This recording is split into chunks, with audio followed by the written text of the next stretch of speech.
আসসালামু আলাইকুম, আশা করি সকলেই ভালো আছেন।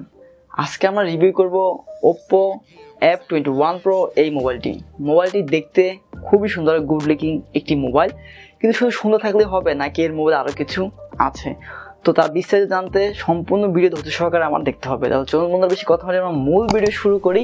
তার আগে নতুন যারা আছেন অবশ্যই চ্যানেলটি সাবস্ক্রাইব করে বেল আইকনটি অন করে দিবেন। তো বন্ধুরা, ফার্স্ট আমরা লুক অ্যান্ড ডিজাইন নিয়ে কথা বলবো। এই মোবাইলটি দুটি কালার ভেরিয়েন্টে পাবেন, একটি হলো ব্ল্যাক আর একটি হলো অরেঞ্জ কালারটি কিন্তু লেদার ফিনিশিং, ব্যাক সাইডে খুবই সুন্দর লাগে দেখতে লেদার ফিনিশিং, এবং চাইলে আপনারা পানি দিয়ে ধুয়ে নিতে পারবেন। খুবই সুন্দর ডিজাইন করা হয়েছে পিছনে, এবং এর যে ক্যামেরা কাট আউট তাও কিন্তু অসম্ভব সুন্দর, নতুনত্ব দেখা যাচ্ছে এই ক্যামেরা ডিজাইনে। এবং এই ক্যামেরা ডিজাইনের মধ্যে একটি ক্যামেরার চারপাশে রিং লাইটের মধ্যে একটি লাইট জ্বলে, যা কিন্তু এখন পর্যন্ত কোনো মোবাইলে আমরা দেখিনি। এবং এই মোবাইলের পোর্টস অ্যান্ড বাটন হিসাবে কিন্তু সবকিছু রয়েছে, কিন্তু এখানে আমরা যে জিনিসটা মিস করছি সেটা হলো ডুয়েল স্পিকার। এখানে কিন্তু আমরা সিঙ্গেল স্পিকার পেয়ে যাব, তবে এখানে কিন্তু ডুয়েল স্পিকার দিলে ভালো হতো। তো বন্ধুরা, সরাসরি আমরা চলে যাবো ডিসপ্লে সেকশনে। এতে ব্যবহার করা হয়েছে 6.43 ইঞ্চের একটি HD+ অ্যামোলেড প্যানেল, যা কিনা আবার 90 হার্জ রিফ্রেশ রেট। তো বরাবর মতো সব ভিডিওতে আমরা বলি যে কোনো মোবাইলের ডিসপ্লে যদি 90 হার্জ রিফ্রেশ রেট থাকে এবং সেটি যদি অ্যামোলেড প্যানেল থাকে তাহলে কিন্তু আসলে খুব ভালো হয়। এই মোবাইলটির কালারগুলো খুব ভালোভাবে আপনারা দেখতে পারবেন। এর ব্ল্যাক কালার, রেড কালার, বিভিন্ন কালার কিন্তু বুস্ট করে এবং দেখতে কিন্তু খুবই ভালো লাগে। এবং এই ডিসপ্লে হলো 90 হার্জ রিফ্রেশ রেট, যার কারণে আমরা বাটার স্মুথ তো পাবেন না, কিন্তু স্মুথনেস পাবেন।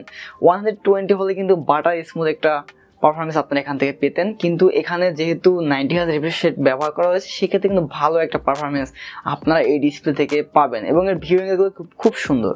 তো বন্ধুরা, এবার যদি এর ব্রাইটনেস নিয়ে কথা বলি, সেক্ষেত্রে বলবো যে ইনডোর এবং শ্যাডো এরিয়ার মধ্যে খুব ভালো মানের ব্রাইটনেস আমরা এখানে পেয়েছি, কিন্তু যদি ডাইরেক্ট সানলাইটে ব্যবহার করি সেই ক্ষেত্রে কিছুটা ব্রাইটনেসের ঘাটতি মনে হয়। তো বন্ধুরা, এবার কথা বলবো এর ক্যামেরা সেকশন নিয়ে। এতে মেইন ক্যামেরা হিসেবে ব্যবহার করা হয়েছে 64 মেগাপিক্সেল এবং 2 মেগাপিক্সেলের মাইক্রোস্কোপ এবং 2 মেগাপিক্সেলের ডেপথ সেন্সর।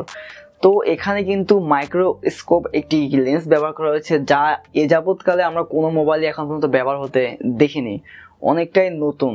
এবং এই মোবাইলের চারপাশে একটা রিং লাইটের মতো আছে, যেটি কিনা খুব ক্লোজে দিয়ে যখন আপনারা ছবি তুলবেন তখন কিন্তু আপনাকে লাইট দিতে সাহায্য করবে। তো এই লেন্সটি দ্বারা আপনারা যদি চান খুব ক্লোজে গিয়ে যে কোনো জিনিসের ছবি আপনারা খুব সহজে তুলতে পারেন, যা দেখতে কিন্তু অন্যরকমের লাগে। সত্যিকার অর্থে এই লেন্স দ্বারা যে ছবিগুলো পেয়েছে আসলে খুব সুন্দর, দেখতে খুব ভালোই লাগে। এই লেন্স দ্বারা নতুনত্ব দেখা যাচ্ছে। এবার আসি এর মেইন সেন্সর 64 মেগাপিক্সেল ক্যামেরা দিয়ে যদি আপনারা ডে লাইটের ছবি তুলেন, সেই ক্ষেত্রে কিন্তু প্রপার লাইটিং থাকলে আপনারা খুব ভালো মানের ছবি পাবেন, যাতে আপনার ডাইনামিক রেঞ্জ এবং শার্পনেস, সব ডিটেলস সব কিছুই ভালো ছিল। শার্পনেস, ডিটেলসে কোনো কিছু আমার ঘাটতি মনে হয়নি। এবং যদি রাতের বেলা আপনারা ছবি তুলেন, সেই ক্ষেত্রে কিন্তু আপনার এখানে নাইট মোড আছে, নাইট মোড অন করে ছবি তুলতে পারেন, সেই ক্ষেত্রে কিন্তু আপনারা তেমন একটা নয়েজের দেখা পাবেন না। এবং যদি কোনো শ্যাডো এরিয়াতে ছবি তুলেন, সেই ক্ষেত্রে কিন্তু নয়েজের দেখা তেমন একটা পাওয়া যায় না। তো ওভারঅল মোটামুটি ভালো ছবি আপনারা এখান থেকে পাবেন। তবে একটি জিনিস হতাশ করেছে, সেটি হলো এখানে আপনারা কোনো 4K ভিডিও অপশন পাবেন না। এখানে পাবেন 1080p যা 30 fps এর ভিডিও অপশন। তো 28,000 টাকা বাজেটের মধ্যে একটি মোবাইলে যদি 4K অপশন না থাকে, সেই কিন্তু হতাশ হওয়ার মতো। তো বন্ধুরা, এবার কথা বলবো সামনের ক্যামেরা নিয়ে। এতে সামনের ক্যামেরা ব্যবহার করেছে 32 মেগাপিক্সেলের একটি সেন্সর, যেই সেন্সর দ্বারা আপনারা খুব ভালো মানের ছবি এখান থেকে পাবেন। এই সামনের ক্যামেরা দ্বারা আমরা মোটামুটি স্যাটিসফাইড ছিলাম, খুব ভালো মানের ছবি আমরা এখান থেকে পেয়েছি। এই ছবিতে ডিটেলস, শার্পনেস সবকিছু ঠিক থাকে, এবং HDR যদি অন করে রাখেন সেই ক্ষেত্রে কিন্তু অনেকটা ডিফারেন্স দেখা যায় ছবির মধ্যে। খুব ভালো মানের ছবি পাবেন যদি আপনি HDR অন করে রাখেন। তো এক কথায় বলতে পারি সামনের ক্যামেরা কিন্তু আসলে খুব ভালো ছিল।